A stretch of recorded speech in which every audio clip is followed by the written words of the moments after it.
Pieces of history could soon go to the auction block in Branson as the bank forcing the foreclosure of the Veterans Memorial Museum. With the struggles to find a buyer, new options are available, including selling off the museum's artifacts. Kevin Schwaller shows us exactly what's at stake.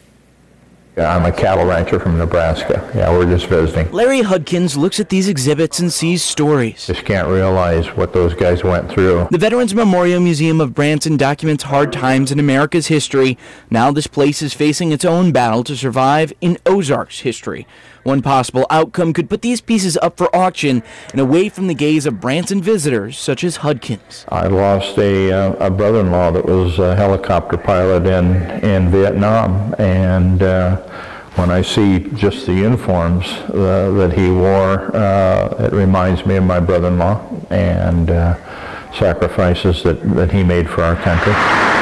The former owner and sculptor lost the museum to the bank in 2011. The group trying to find a buyer says that owner used the museum as collateral to try to create several other museums. All of those other museums are now closed. Steve Nurnberg is a business broker for the Kinsley Group that has the listing. For those who remember. The group put out this video in hopes of finding someone to purchase the museum. Nurnberg says the business makes money and always has, but the former owner created the contents of the museum. Other pieces came from donations.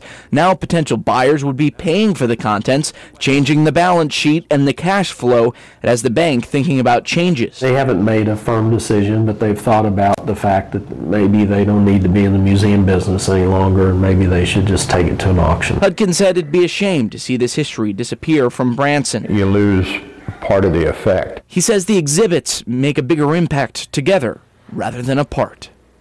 Kevin joining us now at the desk. Kevin, this is a troubling story because you think about all those men and what they did for our country. What's the timetable? What are we looking like as far as what could be next if it is going to be an auction? Yeah, the person we spoke with today who you saw there in the video said that there is no specific timetable. Right now, the bank really just wants to stop being in charge of this museum. It's not in the business of running a museum. It's a bank. So it's trying to look at its other options. It has had this property, though, again, since 2011. So for the bank, time is really just running out. It wants to find another way to maybe get back some of the money that it's lost through this other deal. Yeah, quickly, is the museum open and running right now? It is. Yes, so you can still go and see all of this stuff even though they're going through this process? Yeah, that's exactly right. The guy you saw in that video was there just today. He just showed up to check it all out. Take a look.